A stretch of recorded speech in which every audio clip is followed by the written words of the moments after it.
తన కృపతో కాపాడిన దేవుని నామానికి మహిమ కలుగునుగాక. ఆమేన్. ఒక మాట చదివి వాక్య భాగంలోకి మనం వెళ్దాం. ఈ దినమున దేవుడు మనకిచ్చిన వాక్య భాగం ఏంటంటే, మీ సమస్యలను అధిగమించే దేవుని కృపను కలిగి ఉన్నారు. మరి నెహెమ్యా గ్రంథం 9వ అధ్యాయం 28వ వచనాన్ని మనం చదువుకుందాం. నెహెమ్యా గ్రంథం 9వ అధ్యాయం 28వ వచనాన్ని చదువుకుందాం. వారు నెమ్మది పొందిన తరువాత నీ ఎదుట మరలా ద్రోహులు కాగా నీవు వారిని వారి శత్రుల చేతికి అప్పగించితివి. వీరు వారి మీద అధికారం చేసిరి.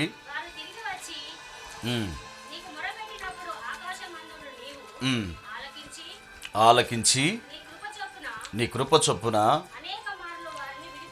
అనేక మార్లు వారిని విడిపించితివి. చిన్న ప్రార్థన చేద్దాం.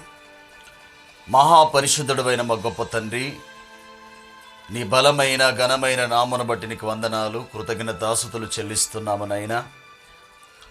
ఎంతోమంది ప్రభువా ఈ సమయమును ఈ దినమును చూడలేకపోతున్నారు. కేవలం నీ కృపచేత నా తండ్రి నీకు వందనాలు. నీ సన్నిధిలో సజీవులుగా ఉండి నిన్ను ఆరాధించే కృపనిచ్చినందుకే నీకు వందనాలు చెల్లిస్తా ఉన్నాం. అల్పుడునైన నన్ను జ్ఞాపకం చేసుకొనండి నాయన. ఏలియా ఎలీషా మీద కుమ్మరించబడిన బలమైన అభిషేకము నాపై కుమ్మరించండి. మీరు నాతో నీ ప్రియబడులందరితో మీరు మాట్లాడండి నాయన.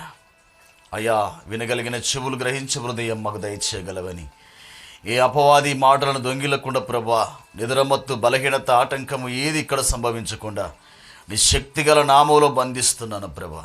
నీ కృపతో మమ్మల్ని ఆదరించగలవని యేసు పరిశుద్ధ నామములో ప్రార్థిస్తున్నాము తండ్రి. ఆమేన్. చూడండి దేవుని బిడ్డలారా, మరొకసారి ఈ మాట చదువుదాం.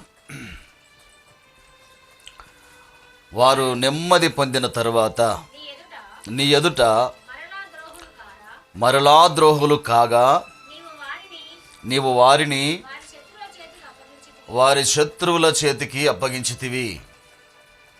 వారి మీద అధికారము చేసి వారు తిరిగి వచ్చి నీకు పొరపెట్టినప్పుడు ఆకాశమందుండు నీవు ఆలకించి నీ కృప చొప్పున అనేక మారులు వారిని విడిపించితివి. స్తోత్రం కలుగునుగాక. ఆమేన్. హల్లెలూయా. దేవుని కృప చొప్పున అనేక మార్లు దేవుడు మనల్ని విడిపిస్తూ ఉన్నాడు. ఈరోజు అనేకులను వారు ద్రోహులు కాగా, దేవుని ఎదుట ద్రోహులు కాగా వారిని మరల వారి శత్రులకు అప్పగించాడని రాయబడి ఉన్నది. ఈరోజు శత్రు బాధ చేత, కుటుంబములో అనేకమైన సమస్యల చేత, పోరాటాల చేత, బలహీనతల చేత, అన్ని రకాల హింసల చేత నిందించబడతా ఉన్నాం. ఈరోజు దేవుని బిడ్డలారా, దేవుడు అంటున్నాడు, అయినా వారు తిరిగి వచ్చి నీకు మొరపెట్టినప్పుడు ఆకాశమందు నీవు ఆలకించి నీ కృప అనేక మార్లు వారిని ఏం చేసిందట? విడిపించింది. దేవుని కృప విడిపించగలిగినటువంటి దేవుని యొక్క కృప.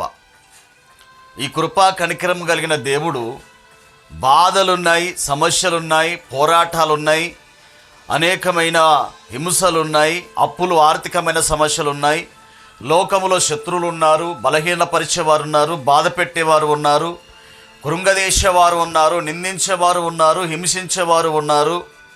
కానీ ఎప్పుడైతే దేవుని సన్నిధిలో ద్రోహులుగా, వినకుండా ద్రోహులుగా మారినప్పుడట, దేవుడు వారి శత్రువులకు అప్పగించితే వారి జీవితాల్లో అనేకమైన కష్టాలు, బాధలు సంభవిస్తూ ఉంటాయి. దేవుడు అంటున్నాడు, వారు తిరిగి వచ్చి నీకు మొరపెట్టినప్పుడు ఆకాశమందు నీవు ఆలకించి నీ కృప చొప్పున అనేక మార్లు వారిని విడిపించితివి. ఈరోజు మనం ఏం చేయాలి?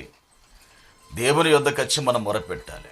దేవుడు ఇంకొక మాట బయలుపరిచాడు. ఇర్మియా 6వ అధ్యాయం 2వ వచనాన్ని, ఇర్మియా గ్రంథం 6వ అధ్యాయం 2వ వచనాన్ని మనం చదువుకుందాం. సుందరియు సుకుమారియునైన సియోను కుమార్తె అయినా పెళ్ళగించుచున్నను గొర్రెల కాపర్లు తమ మందలను మేపుటకై ఆమె యొద్దకు వచ్చెదరు. ఆమె చుట్టూ తమ గుడారములను వేయుదురు. ప్రతివాడును తనకిష్టమైన చోట మందను మేపును. చూడండి, ఇక్కడ ఏం చేస్తున్నారంటే, సుందరి అయిన సుకుమారి అయిన సియోను కుమార్తెను నేను ఏం చేయబోతున్నాను? పెళ్ళగించబోతున్నాను. ఈరోజు దేవుని బిడ్డలారా, దేవుని మాట వినకుండా మన ఇష్టము, మన ఉద్దేశము, మన ప్రణాళిక, మన తలంపులు, మన ఆలోచన, మన వైఖరి అయితే దేవుడు నీవు చేసే తప్పును బట్టి నీ పిల్లలు, నీవు, నీ కుటుంబము అంత నష్టంలోకి వెళ్ళిపోబోతా ఉన్నది. ఎందుకు కారణం ఏంటంటే, ద్రోహులై దేవుని మాట వినకుండా ఉన్నప్పుడు తమ శత్రులకు దేవుడు వారిని అప్పగించాడు.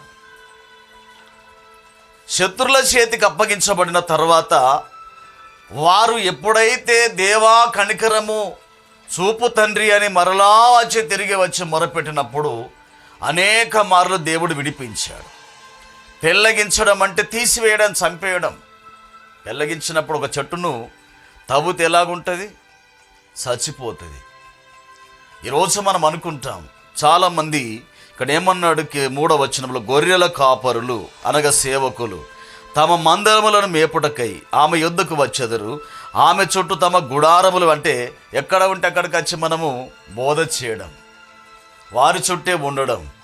అలా ఉన్నప్పుడు మనకి ఏమనిపిస్తుంది అంటే, నాకు బాధ లేదు, ఇక చింత లేదు, నాకు ఏమీ కాదు అని అనుకుంటూ ఉంటాం. కానీ అది దేవుని చిత్తము కాదు. ఎందుకంట దేవుడు అంటున్నాడు ఇక్కడ, సుందరియు సుకుమారినైన సియోను కుమార్తెను నేను పెళ్ళగించుచున్నాను. ఎందుకు?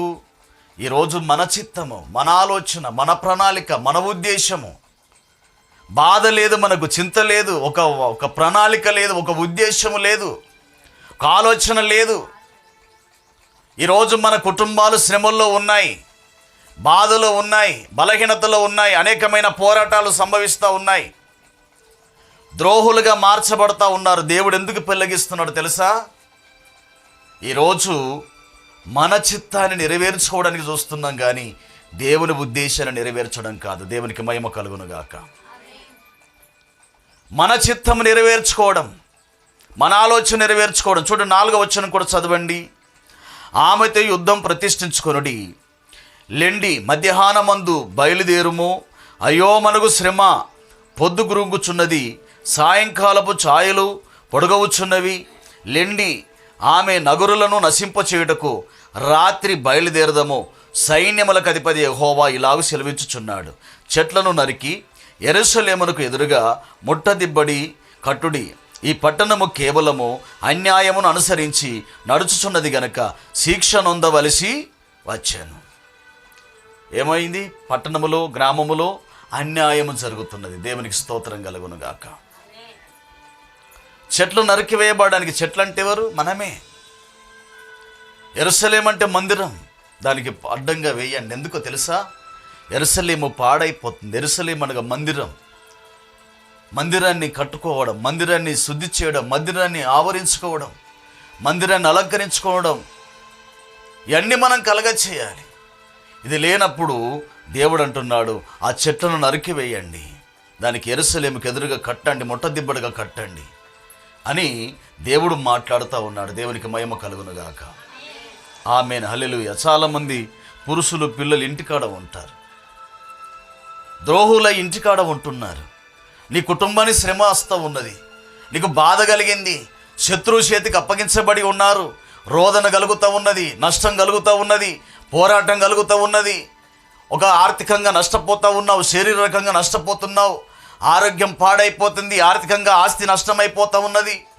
ఆయన చింత లేదు, బాధ లేదు, భయము లేదు. దేవుడంటే మనకు అన్ని రకాలుగా ద్రోహులుగా ఉన్నప్పుడట దేవుడు మనల్ని ఏం చేస్తున్నాడు? ఆయన పెళ్ళగించబోతున్నాడు, శత్రువులకు అప్పగించబోతున్నాడు. ఆ శత్రువు మనల్ని ప్రేమించేవాడు కాదు, కానీ నష్టపెట్టేవాడు.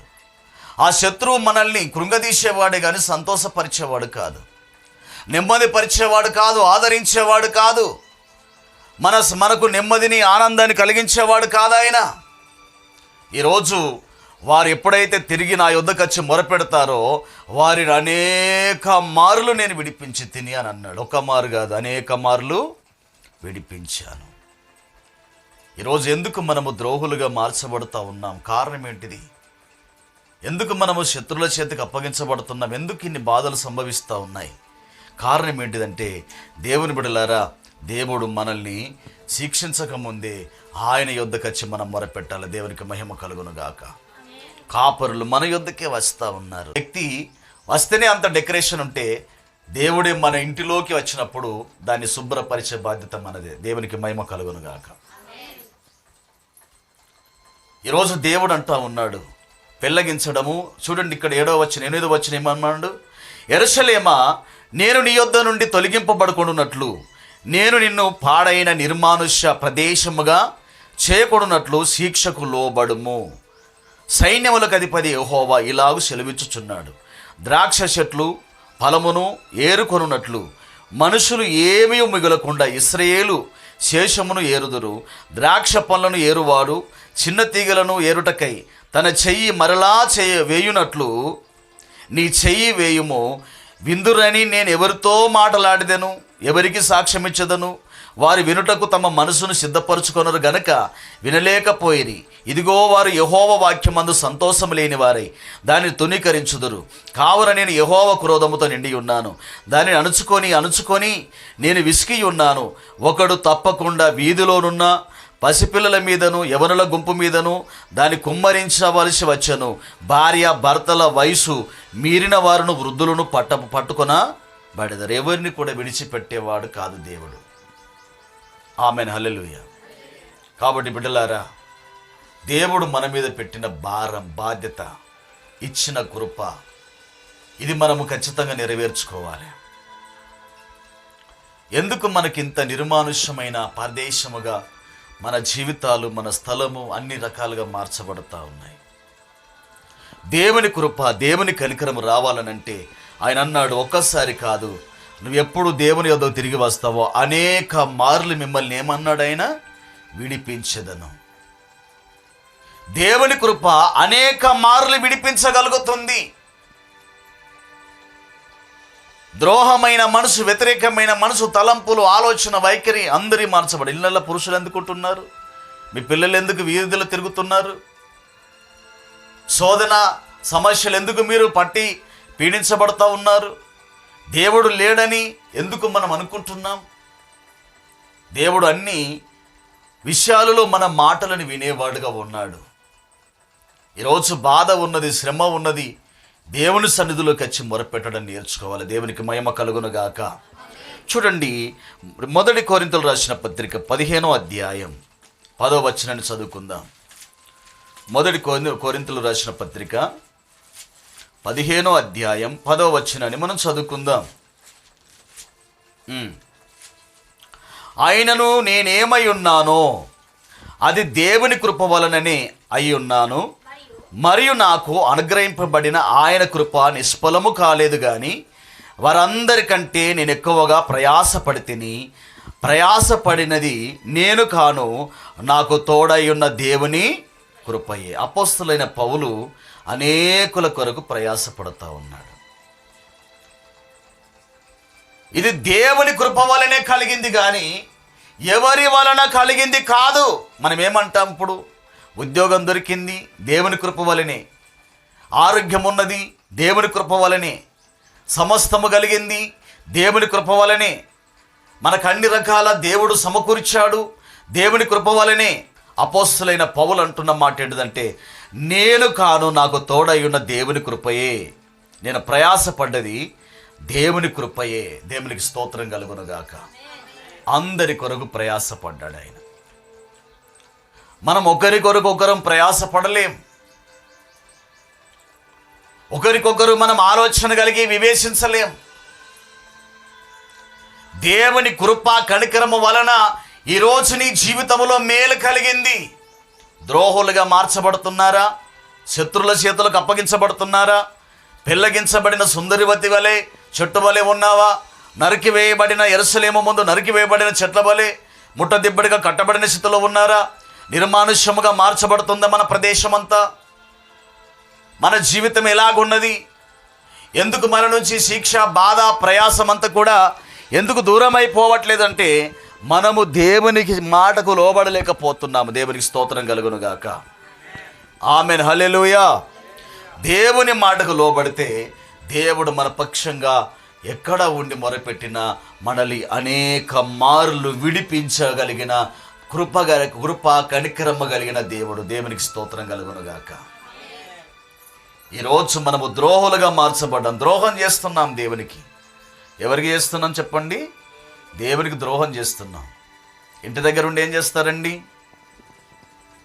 ఈ స్థలం అంతా ఎందుకు ఖాళీగా ఉంటుంది? ఎందుకు శ్రమ, శిక్ష వస్తున్నది మనకు? కారణం ఏంటిది? దేవునికి ద్రోహం చేస్తున్నాం మనం. శత్రువు చేతికి అప్పగించబడి శిక్షించబడతా ఉన్నాం మనం. ఈరోజు దేవుని యొద్దకు వచ్చి దేవా నన్ను కనికరించని మొరపెడితే ఆయన అనేక మార్లు విడిపించి నీ జీవితంలో సంతోషాన్ని కలుగజేస్తాడు. దేవునికి స్తోత్రం కలుగును గాక. చూడండి, హగ్గై గ్రంథం 1వ అధ్యాయం 6వ వచనం చదువుకుందాం. హగ్గై గ్రంథం 1వ అధ్యాయం 6వ వచనం.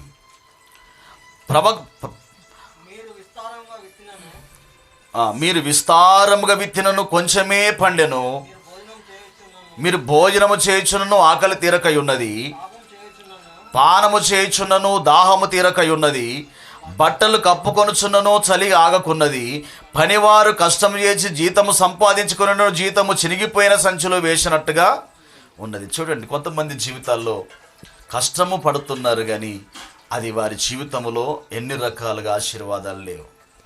కారణం ఏంటంటే తెలుసా? దేవుని సన్నిధిలో ఏ రకంగా దేవునికి ద్రోహం చేసిన స్థితిలో మనం ఉండకూడదు. నువ్వు ఎన్ని రకాల బాధనని అనుభవించి లోకము ద్వారా, మనుషుల ద్వారా, ఆయన దేవుడు కృపా కనికరము కలిగిన దేవుడు, నిన్ను విడిపించగలిగిన వాడు, ప్రేమించగలిగిన వాడు, స్వస్థపరిచేవాడు, ఆదరించేవాడు, ఆశీర్వాదాన్ని ఇచ్చేవాడు, అభివృద్ధి పరిచేవాడు, అందరి ముందు తలెత్తేవాడు ఆయన.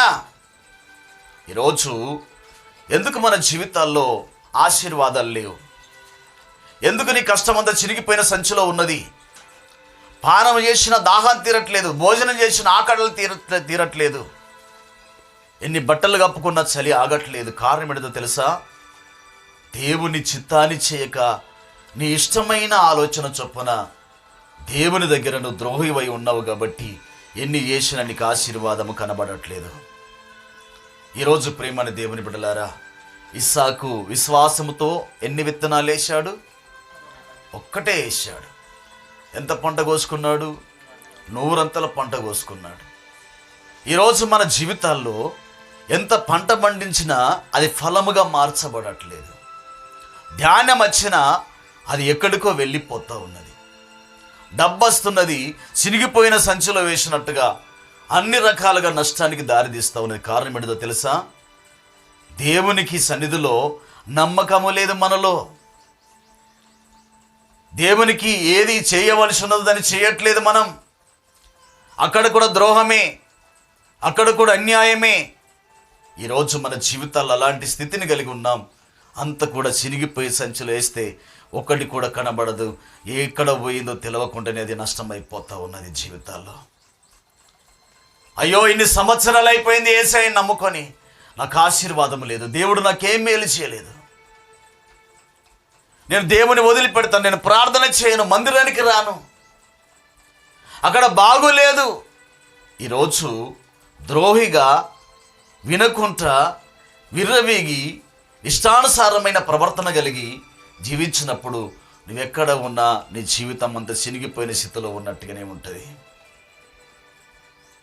ఈరోజు దేవుని కొరకై కట్టబడిన మన జీవితాలు స్థిరముగా నిలబడి, ఒక కంబాలుగా నిలబడి, అయ్యా మేము నీ సన్నిధికి వచ్చి మొరలు పెడతామయ్యా, నేను ద్రోహినై ఉన్నానేమో, తప్పిపోయానేమో, చెడిపోయానేమో, అయ్యా ఇలా ఉన్నానేమో, నన్ను క్షమించవా దేవని ఎప్పుడు దేవుని పాదాలు పట్టుకుంటావు, అప్పుడు అనేక మార్లు విడిపించగలుగుతాడు దేవుడు. దేవునికి మహిమ కలుగును గాక. చూడండి బిడ్డలారా, 2 కొరింథీయులు రాసిన పత్రిక 8వ అధ్యాయం 9వ వచనాన్ని మనం చదువుకుందాం. 8వ అధ్యాయం 9వ వచనం.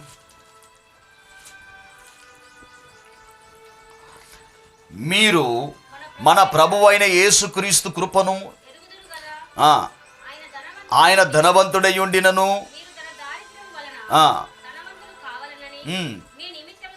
చూడండి, ఆయన ధనవంతుడై ఉండి మన కొరకు దరిద్రుడయ్యిండు. మనము దరిద్రులుగా ఉన్న మనల్ని ధనవంతులుగా చేయాలని. మనకు ధనమద్దు, మనకు సర్వదద్దు, మనకు సంపదద్దు, మనకు సంస్కారం వద్దు, మనకు లోబడే మనసద్దు, వినయమద్దు, విధేయతద్దు, మారు మనసద్దు, లోబడడం వద్దు, గ్రహింపగలిగిన మనసద్దు. మనకు దారిద్ర్యాన్ని కోరుకుంటున్నావు, ఆయన నీ కొరకు దరిద్రుడిగా మార్చబడ్డాడు. 33.5 సంవత్సరాలు నీ కొరకు ఎన్ని బాధలు అనుభవించాడు ఆయన. నీ కొరకు ఎంత త్యాగం చేశాడు. ఆయన దరిద్రుడిగా మార్చబడడానికి కారణం ఏదో తెలుసా? నువ్వు ధనవంతుడు కావాలని. దేవునికి మహిమ కలుగునుగాక. కానీ నువ్వు ఆ దరిద్రతలోనే ఉంటున్నావు. ఆ దరిద్రత నిన్ను విడిచిపోవట్లేదు. కారణం ఏందో తెలుసా? ద్రోహిగా మార్చబడి నీ ఇష్టము, నీ సొంత ఆలోచన, సొంత సబుద్ధి, నీ ప్రణాళిక, నీ తలంపులతో బ్రతుకుతున్నావు. కాబట్టి నువ్వు అలాగనే ఉండగలుగుతా ఉన్నావు. ఏది ఏమైనా దేవునికి అప్పగించి దేవుని చిత్తాన్ని నువ్వు జయిస్తే ఎక్కడ ఉన్న నీ జీవితంలో అనేకమైన ఆశీర్వాదాలను దేవుడు పట్టుకొని వస్తాడు. దేవునికి మహిమ కలుగునుగాక. ఈ భూమి మీదకి వచ్చింది ధనవంతుల కొరకు రాలే, ఆయన దరిద్రుల కొరకు వచ్చాడు. దరిద్రుల కొరకు వచ్చి దరిద్రుడిగా మార్చబడితే దరిద్రులు ధనవంతులుగా మార్చబడ్డారు. ఈరోజు ఎందుకు మనకు దరిద్రత? నా సమస్యలు పోవట్లేదని అంటారు చాలామంది. ఎప్పుడు ఇలాగనే జరుగుతుంది అని అంటారు. కారణం ఏదో తెలుసా? నువ్వు ఎక్కడో ఏ మూలలో ఏ కోణంలో నువ్వు ద్రోహిగా మార్చబడి ఉన్నావు, వినలేకపోతున్నావు, నీ సరైన జీవితాన్ని నువ్వు కట్టుకోలేకపోతున్నావు. నీ మనసును పరిపూర్ణంగా దేవునికి ఇచ్చి నీ జీవితంలో ఉన్నదాన్ని విడిచిపెట్టక దేవుని చిత్తాన్ని చేయక ఈరోజు దరిద్రులుగా ఉన్నాము. ఈరోజు మాకు ఆహారం లేదు, ఈరోజు మంచి వస్త్రాలు లేవు, మంచి ఇళ్ళు లేవు, మంచి భోజనము లేదు అని దేవుని మనం ప్రశ్న వేస్తాం. బిడ్డలారా, ఈరోజు ఏమీ లేని స్థితిలో నుండి దేవుడు అనేక మార్లుగా అన్ని రకాల కృపను దేవుడు మా మీద కుమ్మరించాడు. దేవునికి మహిమ కలుగునుగాక. ఒకటే నేర్చుకున్నాం, ఈ లోకంలో ఉన్నది ఏది కూడా శాశ్వతమైనది కాదు. దేవుని కృప కావాలి, దేవుని ఉద్దేశాన్ని బ్రతకడం కావాలి, అతని చిత్తాన్ని నెరవేర్చే వారముగా కావాలి. ఈరోజు బిడ్డలారా, నీకు ఆశీర్వాదము కావాలని, నిన్ను ధనవంతునిగా ధన్యునిగా చేయాలని, నీకొక మంచి ఆశీర్వాదాన్ని ఇవ్వాలని, ఒక మంచి జాబ్ ఇవ్వాలని, ఒక మంచి సంబంధం తేవాలని, ఒక మంచి ఇల్లు ఇవ్వాలని, ఒక మంచి ల్యాండ్, మంచి భూమిని ఇవ్వాలని అన్ని రకాలుగా దేవుడు నీ కొరకు ఎదురు చూస్తూ ఉన్నాడు. ఆయన దరిద్రుడుగా మార్చబడి ధన్యునిగా, ధన్యురాలుగా, ధనవంతునిగా చేయాలని ఆశపడతా ఉన్నాడు. ఎందుకు నువ్వు విడిచిపెట్టలేకపోతున్నావు? ఎందుకు మనసు మార్చుకోలేకపోతున్నావు? ఎందుకు దేవుని మాట వినలేకపోతున్నావు? ఎందుకు లోబడము నీకు చేత కావట్లేదు? ఈరోజు చూడండి, ఇంకొక మాట చూడండి. కీర్తన 94వ కీర్తన 18, 19 వచనాలు మనం చదువుకుందాం. 94వ కీర్తన 18వ వచనం, 19వ వచనాన్ని మనం చదువుకుందాం. నా కాలు జారనని నేను అనుకొనగా యెహోవా నీ కృప నన్ను బలపరచుచున్నది. నా అంతరంగమందు విచారము హెచ్చగా.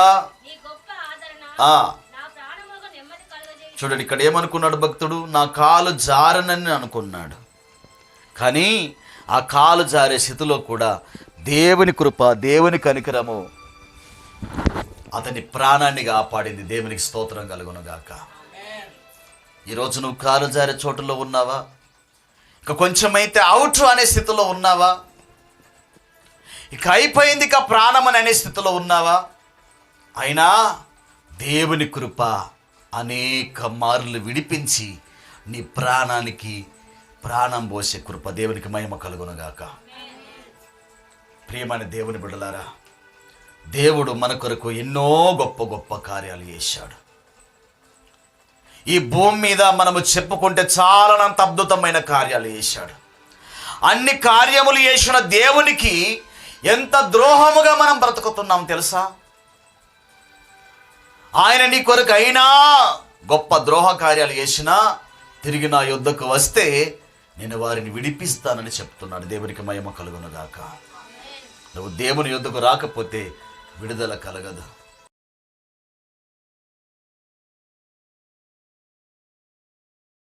ఆయన కనికర పూర్ణుడు, కృపా కనికరము కలిగిన దేవుడు. యేసయ్యానికి వందనాలు చెల్లిస్తున్నాను తండ్రి. నీ ప్రేమ ఎంత గొప్పదో ప్రభువా. ఇదిగో ద్రోహులై ప్రభువా చెడిపోయి ఉన్నప్పుడు తండ్రి శత్రుల చేతగా అప్పగించబడిన మా బ్రతుకులు, నష్టము, బాధ, సమస్యలు, పోరాటాలు, ఆర్భాటాలు, నిందలు, అవమానాలు, జరగలేదనే పరిస్థితులు ఎన్నో మా చేతికి వచ్చినట్టుగా దూరమైపోతా ఉన్నాయి నాయన. మా కష్టము చినిగిపోయిన సంచులు వేసినట్టుగా ఉన్నది. ఎన్ని పానము తాగినా మాకు దాహం తీరట్లేదు, భోజనం చేసిన ఆకలి తీరట్లేదు, ఎన్ని కప్పుకొనినా చలి ఆగట్లేనట్టుగా నా కుటుంబంలో ఆర్థికంగా అన్ని నష్టాలు ఉన్నాయి. కారణం ప్రభువా, నేను నీ ఎదుట ద్రోహిగా జీవిస్తున్నాను, నా సబుద్ధితో జీవిస్తున్నాను, నా తలంపులతో జీవిస్తున్నాను. అయ్యానికి వందనాలు తండ్రి. ఇదిగో సుందరివతి అయినా అయ్యా నేను పెళ్ళగించబోతున్నాననే ప్రభువా అని ఇర్మియా 6:2 నువ్వు మాట్లాడిన మాటను బట్టి నీకు వందనాలయ్యా. తండ్రి నీకు వందనాలు. నా జీవితాన్ని అయ్యా నేను మార్చుకుంటున్నాను అయ్యా. నా జీవితాన్ని నూతన పరచబడటం వలన నా జీవితము తండ్రి ప్రభువా రూపాంతరము చెందుతుందని నువ్వు మాట్లాడావు నాయన. దేవానికి స్తోత్రములు తండ్రి. ఏ స్థితిలో నేను పడిపోయాను, చెడిపోయాను, దొంగిలించాను, మోసగం చేస్తున్నాను, ద్రోహిగా ఉన్నాను, లోకములో చెడిపోయి బతుకుతున్నానేమో అయ్యా. నేను కృతజ్ఞత కలిగి జీవించడానికి నాకు మంచి మనసునివ్వండి తండ్రి. నీకు స్తోత్రాలు. ఆయన కృపను బట్టి నరులకు ఆయన చేయు ఆశ్చర్య కార్యములను బట్టి వారి యెహోవాకు కృతజ్ఞతాస్తుతులు చెల్లించుదురుగాకని అన్నాడు. నీకెన్నో ఆశ్చర్యమైన కార్యాలు చేశాడు దేవుడు. నీ జీవితాలు ఎన్నో మేలు కలిగాయి. నువ్వు దూరమైపోతున్నావు, దేవుని మాటకు విధేయత కలిగి జీవించట్లేదు. ఇదిగో ఈరోజు దేవా నేను నీ మాట వింటానయ్యా. ఈ శ్రమల నుంచి నాకు విడుదల దయచండి. ఈ శత్రు బాధ నుంచి విడుదల కలిగించండి అయ్యా. నా కొరకు దరిద్రుడిగా మార్చబడి నన్ను ధన్యుడిగా చేశావు నాయన. అయ్యా ఈ లోకములో నేను దరిద్రుడిగా ఉంటున్నాను. ద్రోహిగా ఉండడం ద్వారా, నీ మాట వినకపోవడం ద్వారా, నీ మాటకు అయ్యా విధేయత చూపించకపోవడం ద్వారా ఎన్నో నష్టాలు జరిగినా ప్రభువా నేను నీ వైపు తిరిగిన వాడను కాదయ్యా. నన్ను క్షమించండి నాయన. నీ వైపు తిరిగే మనసు నాకు ఇవ్వండి. నీ మనసును కలిగి జీవించే కృపను నాకు ఇవ్వండి అయ్యా. నీకు వందనాలు. ఇన్ని చేసిన ప్రభువా నీ కొరకు బ్రతకలేకపోతున్నాను, జీవించలేకపోతున్నాను, నిలబడలేకపోతున్నాను, సాగలేకపోతున్నాను అయ్యా. తండ్రి పడిపోయి చెడిపోయిన స్థితిలో ఉంటున్నాను అయ్యా. అయ్యా నా జీవితం ఇక నీకు నా మనసుని ఇస్తున్నాను ప్రభు. నీ కొరకు బ్రతకాలని ఆశ ఉన్నది. నీ కొరకు జీవించే కృప మాకు దయచేయగలవని యేసయ్య నామములో ప్రార్థిస్తున్నాను మా తండ్రి. ఆమేన్.